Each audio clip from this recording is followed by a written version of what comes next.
Hi, it's Amelie. Welcome to the Flute channel. And today we're going to practice the Hindemith Sonata. So, yeah. Hindemith Sonata, he wrote a lot of sonatas for different instruments. It's based on his idea that we can only hear 3 lines at a time. So it's a bit like counterpoint, the way he writes it. And yeah, so I'm going to start, and just if you have any question, you can ask them and I'm going to answer them right away. Yeah.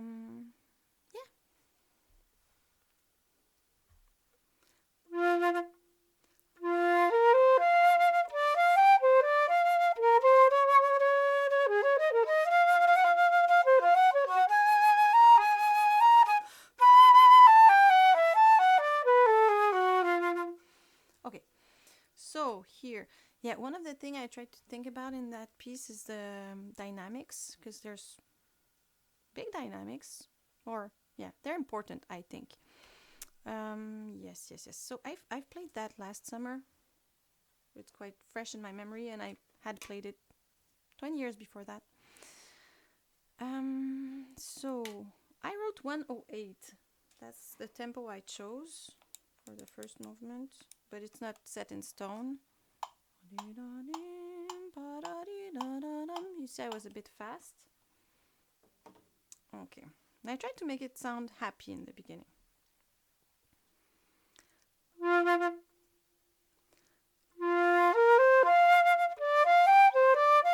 I'm gonna try to make that little half rest, half note rest, but not too much. I want the sound of the flute to resonate during the rest, if you understand what I mean. Like there's a little echo. I don't want the sound to be completely dead.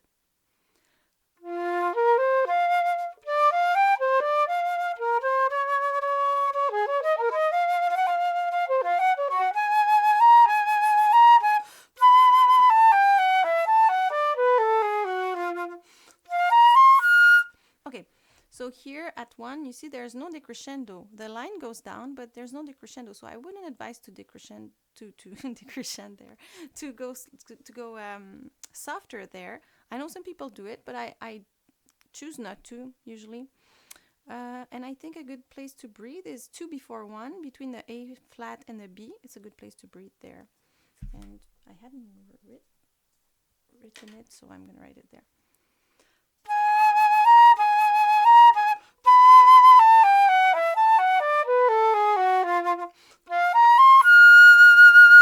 I don't like my sound today. Wait.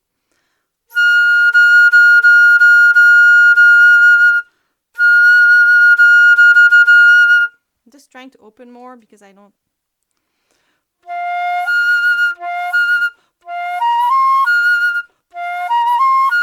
Okay.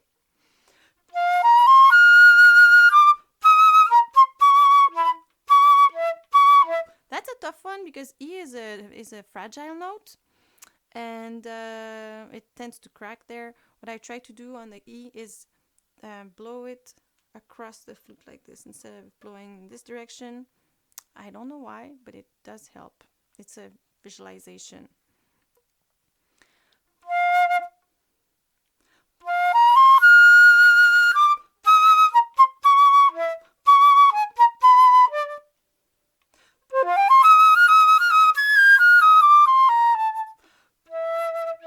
Do you have a question? Yeah, Colleen wants to know, Colleen Tordoff, she wants to know, how do you self-tune and have such crisp notes? The notes sound very crispy, and I would agree with that. The articulation or like the how it sounds so the clear. sound? I think it's how it sounds so clear and stuff like that, and then like how clear and. I think it's I try to open a lot inside my mouth. I try to open in my mouth. Like you heard, the high register was not so good at first, and I just went like this, and I tried to. So let the air circulate inside your cheeks. Like almost like Does it also help with the throat? I would imagine when you do that as well. Yeah, I open the back of the mouth. It's a bit like a guitar. If you don't have a resonance case, you just have a string, you won't hear the sound. Okay. Well, I try to use my head as that resonance case, that resonance. Yeah, like. Or it doesn't mean there's air there. It's just empty, so it can resonate there. Resonate a little bit and give a little reservoir. I think so. I think it helps, but I didn't do a scientific experiment with it, but that's how I see it.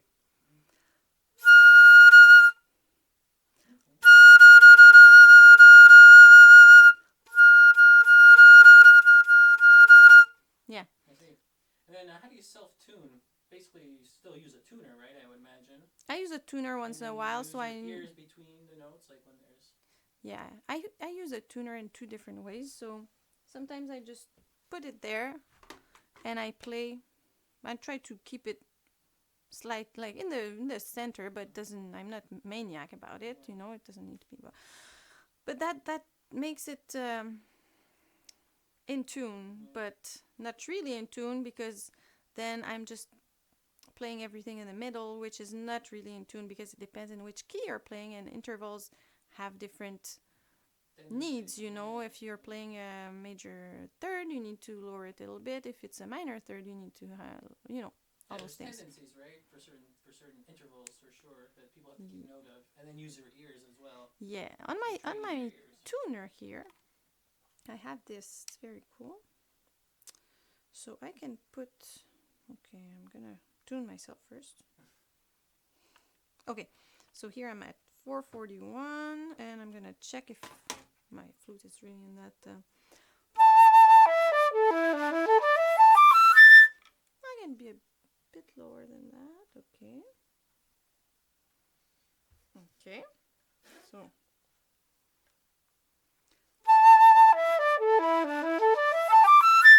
Okay, I'm pretty much there. So I can put a note, any note of my choosing. Sound. So here's a C. And then I can try to play a C. I'm not trying, I'm gonna play it.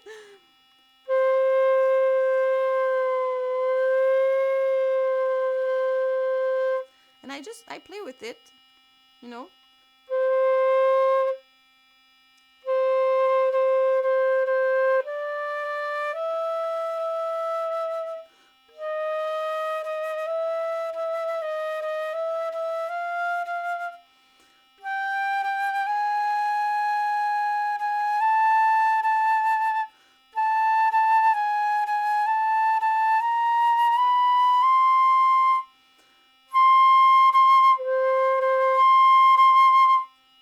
And sometimes if I play it.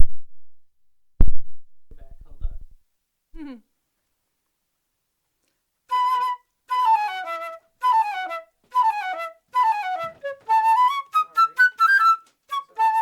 Oh, so we're back? Wait. Okay, that's.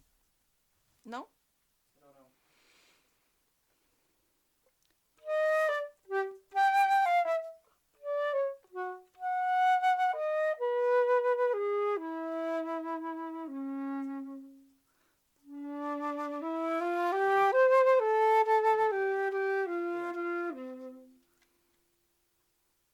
So, you hear us now? Okay, so yeah, let's start from the beginning again. So the question was. Yeah, let's say that question again. The way I understood the question is, you don't like your sound, and the because fact. They're going through hard problems, and they seem to sound like they're going through hard times in their lives, and they also feel like their sound is terrible and it's affecting their tone. Difficulties in your life are affecting your sound. I guess so. Is that it? So I answer the right question? Yeah. Hunt artist, if you want to clarify that for us, that'd be great. If she's going to clarify that. Is it just... Yep. Is that that? I'm just waiting, yeah.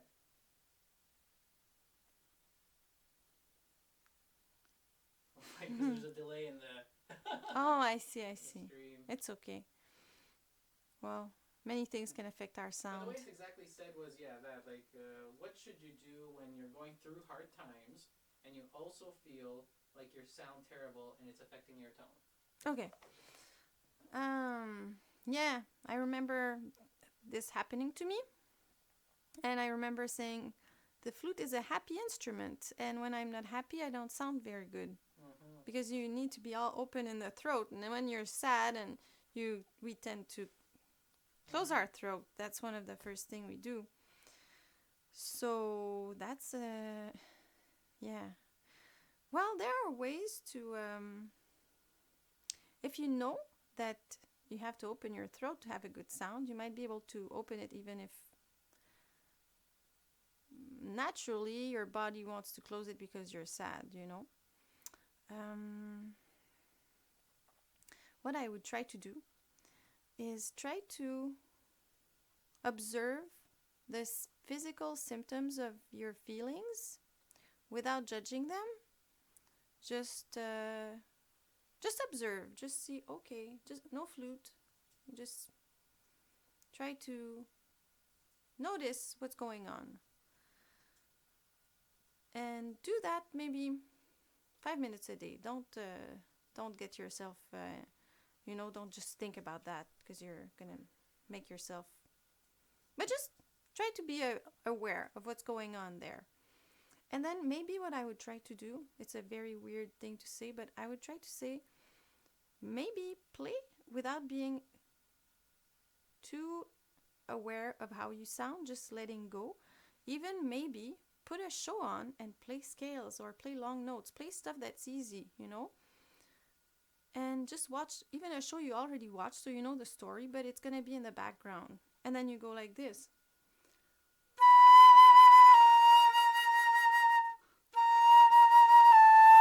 Or whatever you want to practice, and you can watch.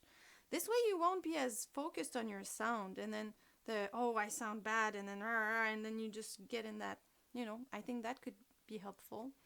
And also maybe also practicing without sound for a little while. Sometimes just go like this.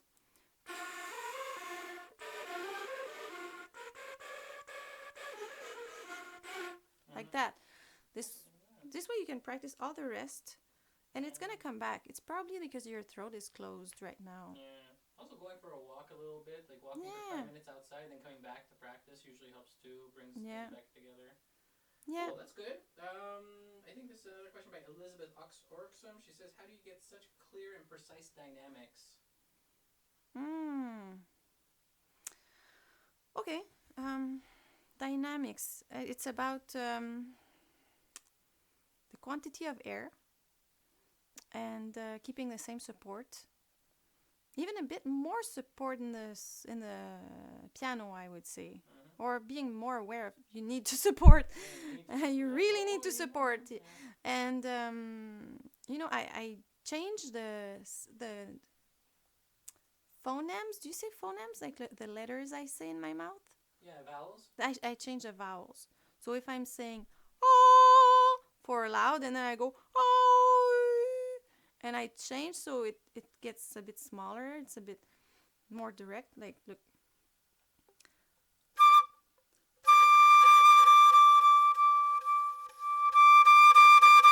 I basically change the letter here, like also the power of your airstream as well. Yeah. Not just the vowels, also the speed of all air. of it. Yeah, the speed of air. But because you can't put your focus on everything. Yeah. So I put my focus on that. The rest it's built in, but from practice. I also changed the angle. I don't know if you can see it, but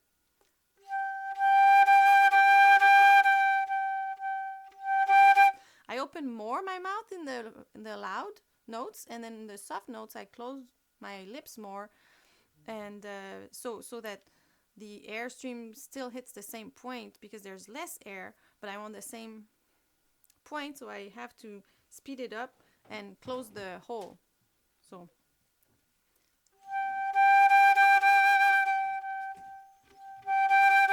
and I send it more down in the loud notes and a bit more straight in the notes that are softer. I try never to visualize blowing over myself, over my head, because that means I'm not going to be centered. I'm going to blow like this outside of me, and it's to keep my sound in control, I visualize everything under me, like nothing higher than my shoulder. Everything is a bit under my eyes. I never go like this, because then if I play like this, I'm not in the flute. I'm floating. You need to be grounded. So it's all there. Great. That goes to another question because of the piece you're doing. How do you know when it's best to place a breath in a phrase or a line of a piece? Okay. Usually, if there's a cadence or something that sounds like a cadence, it's a good place to put it just after, because there's something new coming. What's a cadence in general? It's like a point in a sentence, you know? Usually it's a 5-1, like this, you know? That's a classic cadence. That means it's over, completely over. Dum bum, yay, bravo! That's but inside a piece you have a couple. So after that, it means the phrase is over. You can breathe there. Usually it's a good place to breathe. But like here, I put a breath and the phrase is not over. I thought it was a good place because it can even add a little bit of dramatic effect if you take it well. You know, because you can let it resonate a little bit and you still have time to be on time for your next note. If you're breaking the line, it's not a good place. If you're in the middle of a crescendo, I usually wouldn't say it's a good place. If you're at the end of the crescendo's over, you can do it just right after. Because just right there where I put it, you have a crescendo.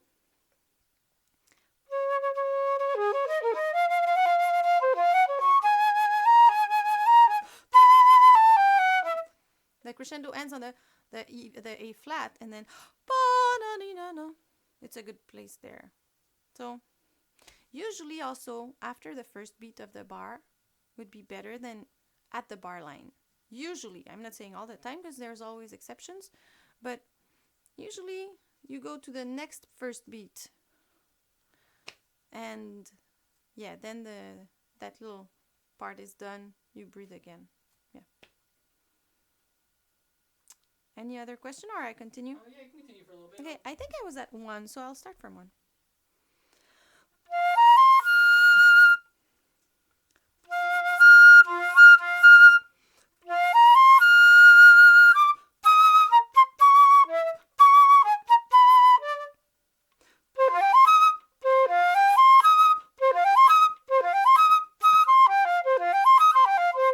Here, you know, it's easy to crack it, so you have to really keep the air stream.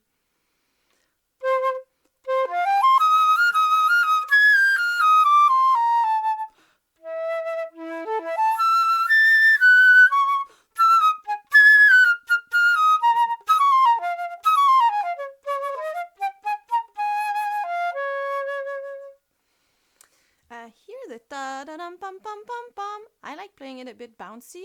Some people play it very long.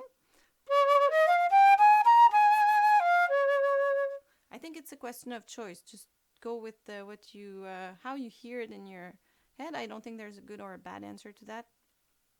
Yeah.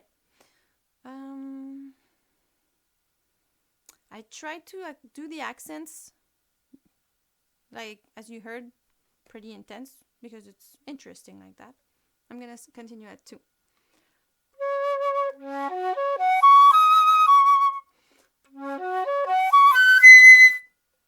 Yeah, and as you saw, the D sharp, just 3 after 2, it's really the high point of that little phrase, of that little word, and then the B at the end of the other bar, it's you just go. Don't try to, because sometimes in the high register we tend to try to play soft, you know, because it's a bit difficult on the flute to play soft. But here you don't need to try to play soft. It's forte and just go with it. I'll do that again and then I'll continue.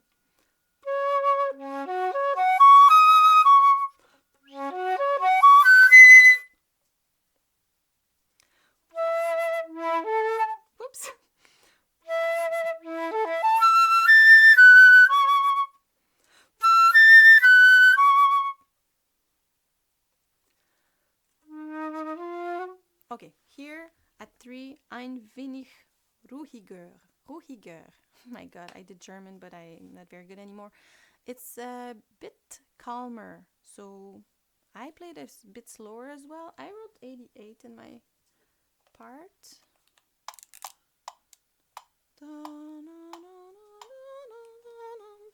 And I tried to really make the by 2, you know, it's slurred by 2, accentuate that articulation.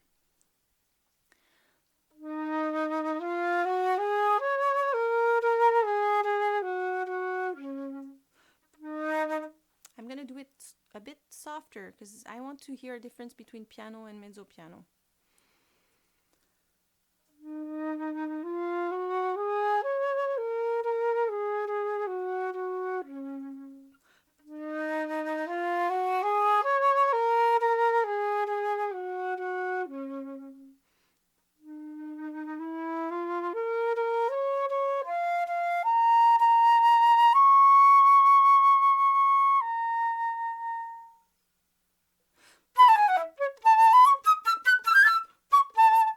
So, here I think it's very interesting and important to write down what the piano is doing at 3.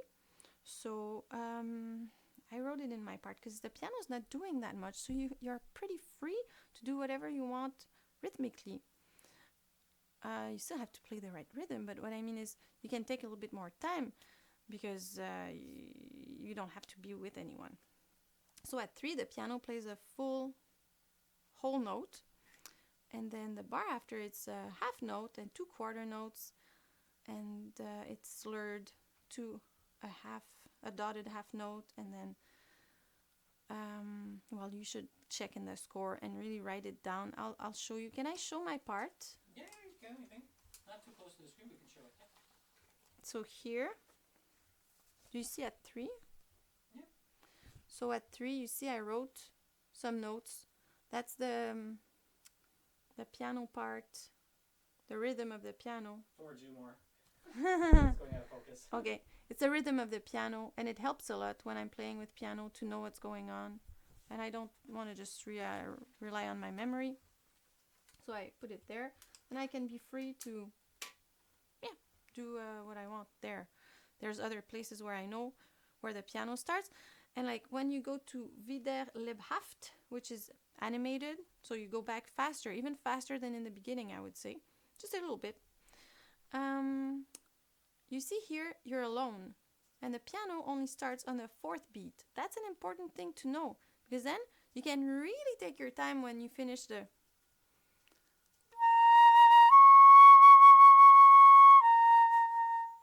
And you're still alone.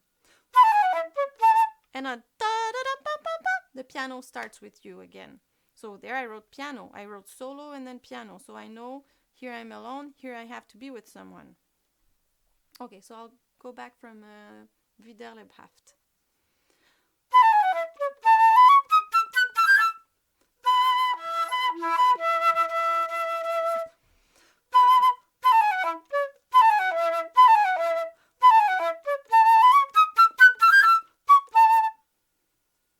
And then piano.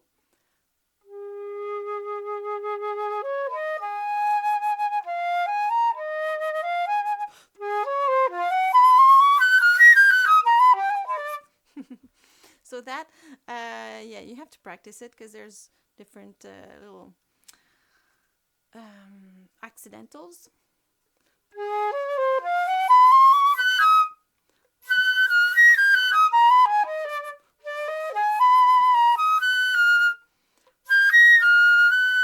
Sometimes I play things backwards and then I play them again.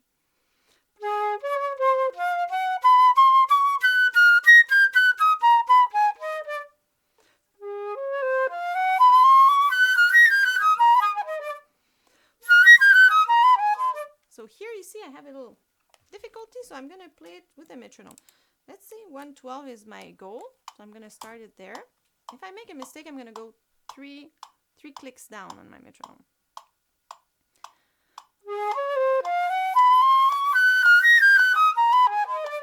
So I didn't make a mistake. I'll make a mistake this time.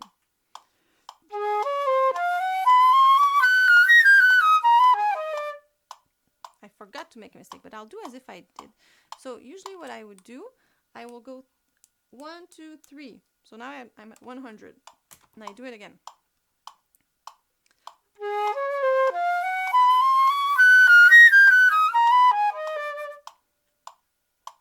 And let's say I didn't have it, I would go 3 down again. Let's see, now I'm 88. Okay, so I do it there.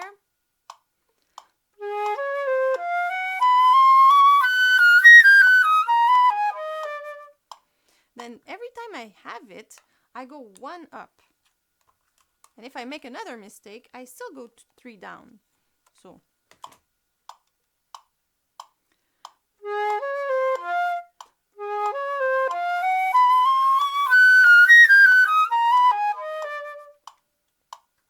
Then I go 1 up again.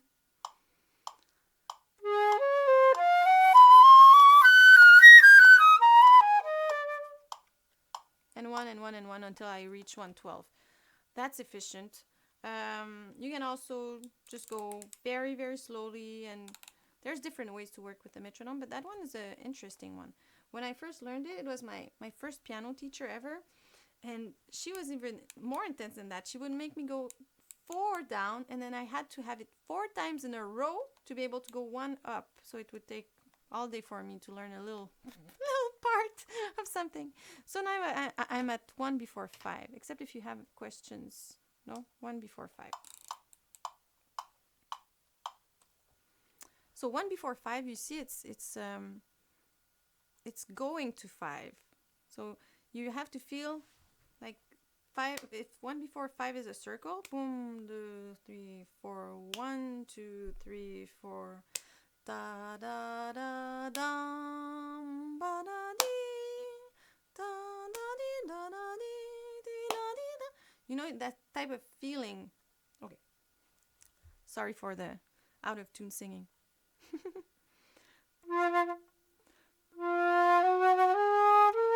I tried to give it a dark color there.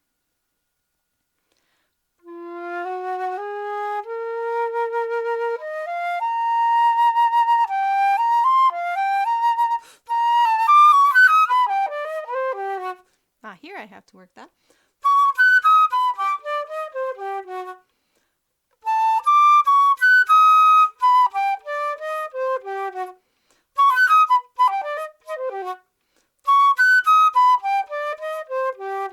I'll do it again. And then... Okay.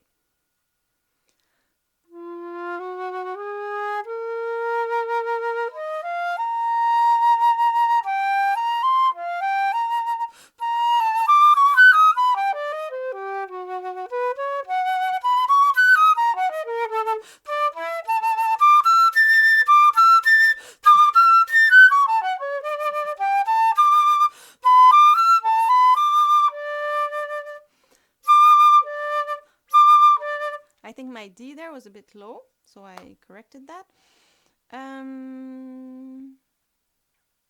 Yeah, so that darker sound, I think it's interesting there. It's written just before the Second World War, so I think artists usually see those things coming, you know. I think, well, when I play it, I try to make those things come out. There's some happiness in the beginning, but there's always that, oh, something's coming up, coming again and again in that sonata, especially the second movement, which is one of my favorite movements in the whole flute repertoire.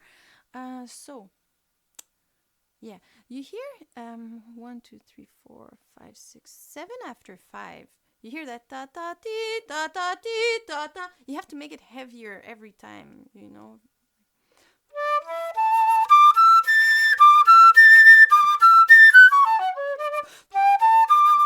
Like that. Almost dirty sounding. Yeah, now it's just because I have a little bit of I had a little bit of saliva on my lips, so that's what. Alexis stuff, you know, like it's going. Yeah, a bit. Yeah, almost on the verge of cracking. That can be interesting.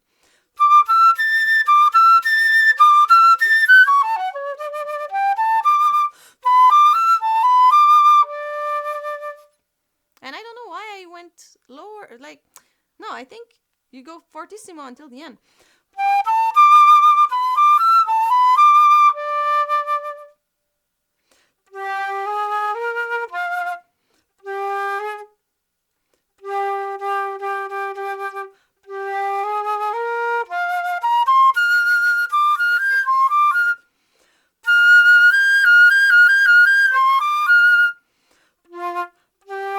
take just before 6. You see, now I'm just trying to open my sound and find the color I'm looking for there.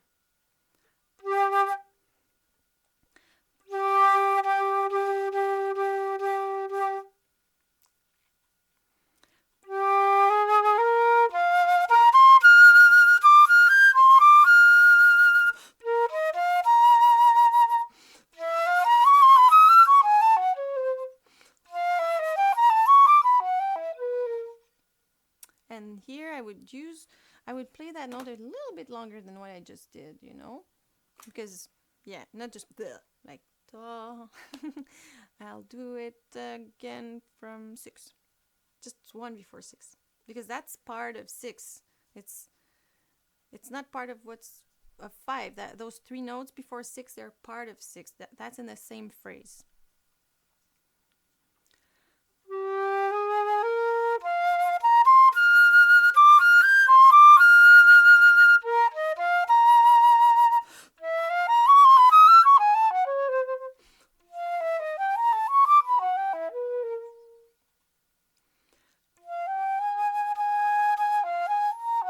That's not the color I'm looking for there.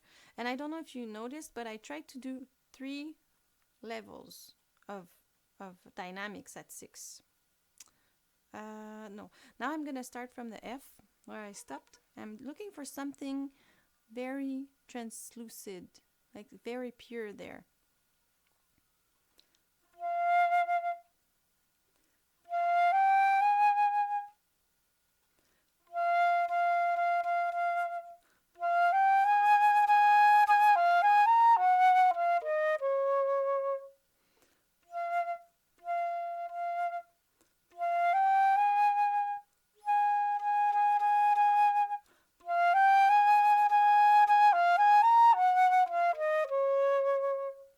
Yeah, that's more what I'm looking for. Not something with some edge, no edge. Just da da da da da da da da da da. Yeah. Now it's 7. Do you have anything you wanted to? I got one question. How do you sing and play? How do you sing and play the flute at the same time? Well, you sing and play at the same time. No, you just you have, if you never did it before, you have to start by doing the same note, because you can also do different notes. You can go.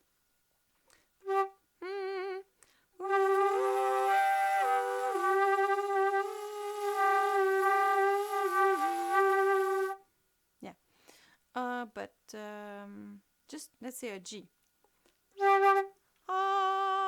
Keep your G, and then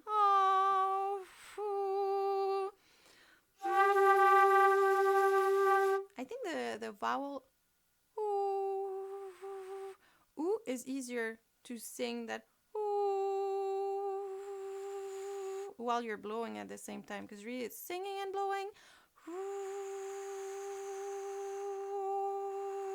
Yeah, it's way easier with oo than with ah or any other sound. So go oo, oo, and blow at the same time. Don't take care of your sound too much. And then go like this. That would be it. This summer I had a student who came to the festival. She was awesome, and she also took private lessons with me for a couple of weeks, and we worked on that. Well, not a long time, but she came a couple of times a week, so it seemed like she came very often. And we worked on that. And at first, her voice was not doing the same note, was doing, like, going up and down, because it's difficult sometimes to control your voice and your sound at the same time. It's normal. Just don't think it has to be perfect right away. It's a work in progress, so at first you do what you can, and then you try to bring it to a note that's easy to sing for you. That will help. If it's a note that's already out of your register, you're putting an extra effort for nothing. And I think it's easier in the low register in the beginning. So, yeah. Start with that and then tell us if it worked. Did you have anything else, or I continue? That's good for now, yeah. Okay. Question 7. Number 7.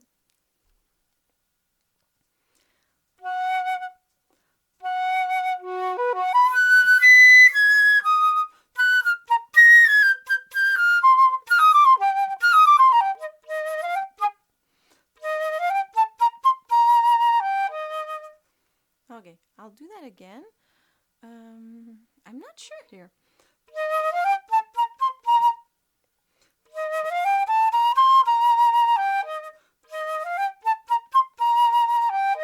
Maybe I want it to sound a bit happy there because in the other place I'm so heavy and da da dee da da dee, you know, dee da da dee da da da, and then when I go da da da da da da, because that's like the first. That's like the first theme a little bit. It's the same type of feel. So for me, it's a bit happier there when you have da da da ba ba ba ba da da. So I think I'm gonna keep it short, like I said before. Okay, I'll do it again, and I'll try to do the accents a bit more.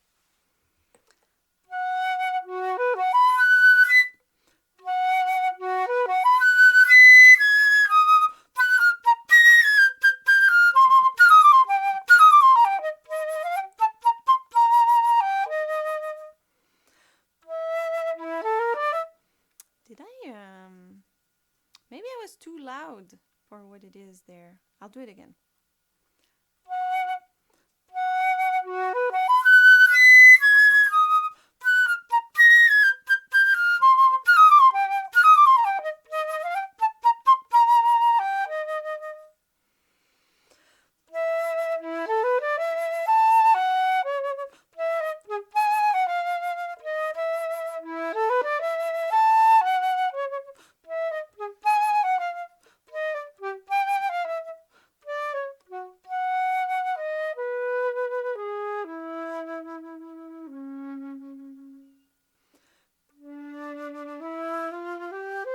Okay, so that was okay, I thought.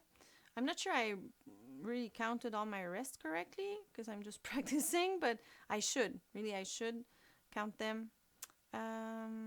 Usually I do. At 8, it's very important that on the 4th beat there, you're alone. So you can write solo in your music. And then nothing happens until, for the piano, I mean, until ein wenig ruhiger, which is calmer. There, the piano only plays whole note right on the first beat of the bar. So that you go, let's say I go, so that's the solo. There's no piano.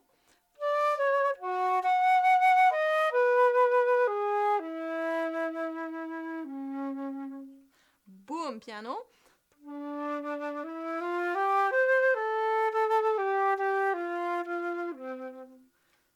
It's a bit the same as what I said at 3. So I would really write down what's going on because it goes, okay, I'll just clap what the piano does. Da da da da da dum ba dum ba dum ba dum da da da da da dum ba dum ba dum ba dum da da da dum ba dum ba dee da dum. So you see where you are free, and yeah, this way it's so much together, and it's easier for the pianist, it's easier for you. You don't feel insecure about what's going on.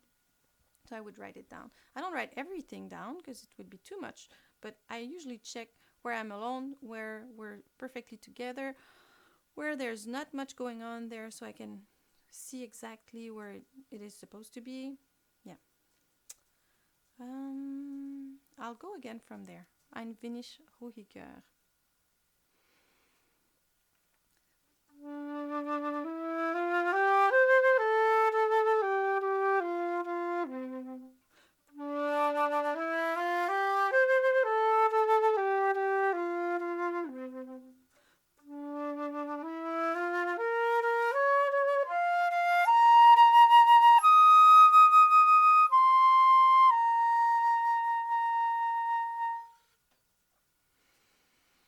Yeah, I wish I could have done that B flat a bit better.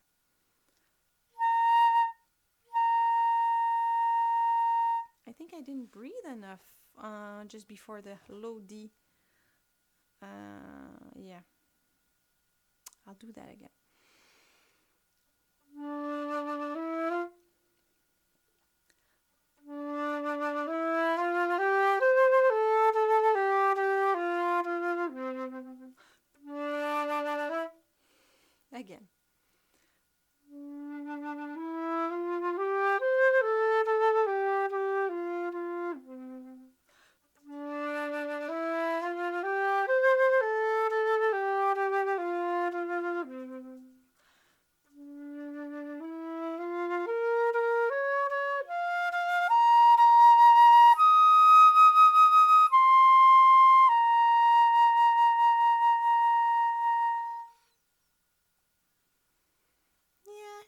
was a bit better. Yeah. Okay. Now I'm gonna go at 9. 9, it's noch ein wenig ruhiger. So it means a little bit calmer still, like even calmer.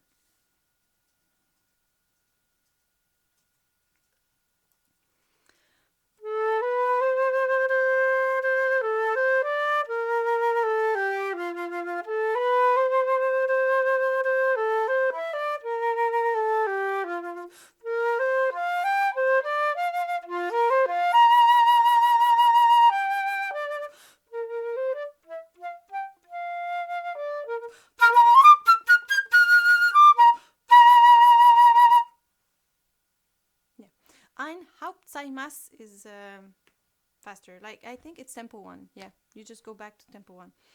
I cracked that B flat. I'm gonna do that again. Yeah. For me, the first part of that, it's like a calm person who takes, a lot of space, is calm, and yeah.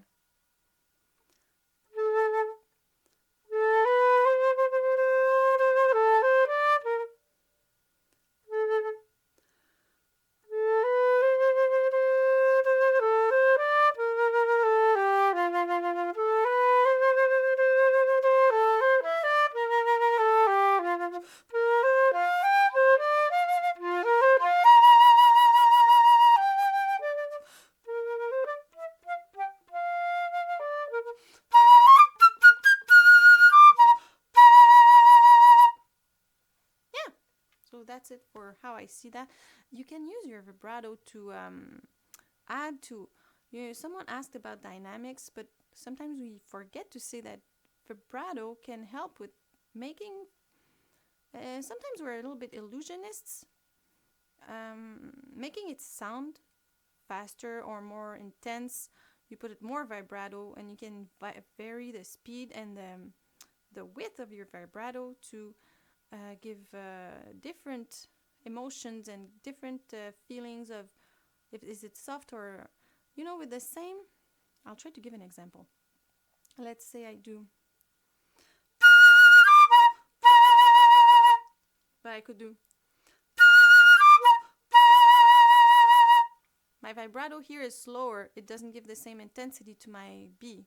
Was it clear there? Did you hear a difference? Yeah. So you played the last note longer without cutting it off. Now my vibrato is slow.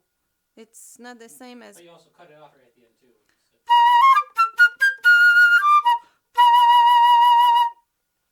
I kind of cut it the same way, but just because one is wow wow wow wow and the other one is wow wow wow wow wow wow, it gives a totally different feeling and different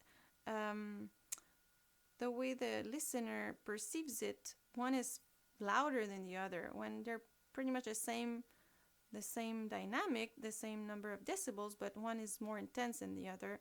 So yeah, you can use that.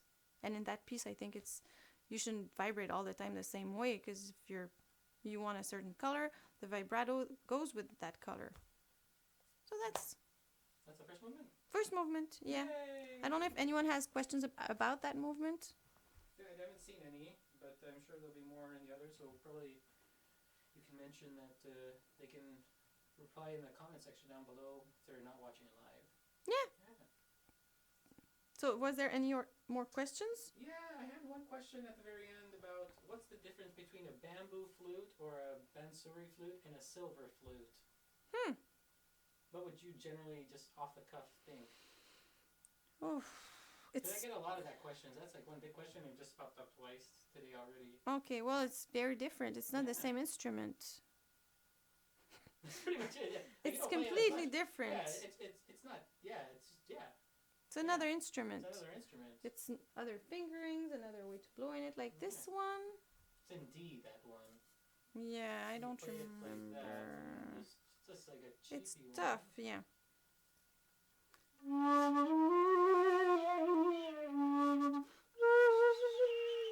And like my fingers are not used to it, so the distances. So that's a big difference right there. But it's the same principle I explained in another video, that you add a finger, you go lower, you know? So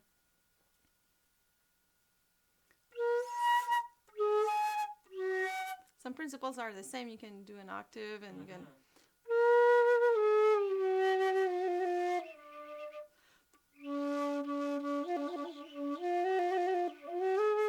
That's cool to improvise because you're in a pentatonic scale, and you go, and you could have a little drone under that, not a drone that flies, but like that little, that little chord under, and just improvise with it. But I'm not used to playing it, so my fingers don't cover the holes so well. Someone gave me that, huh? Yeah, I think it's mine or yours. That one is yours? I had a student who gave me one. Yeah, the person who asked, the person who asked about the singing and playing, they just said they just tried it and it worked. And he thanks you for that. Oh, I'm very happy about that. I found that in an exercise book, and I was so confused on how to do it, and it's way easier than they thought. Yeah. Yeah, you gotta have this. It's a thing that has to be said to each other, not in a book, you know. Sometimes some people don't get it. Sometimes in a book it's very difficult because you don't have an example, you don't have stuff. Yeah. Okay, so thanks for watching. I hope you enjoyed that video. If you have any question, comment, just put in the comment box below. And if you haven't subscribed yet, please subscribe. Thanks for watching. See you next time.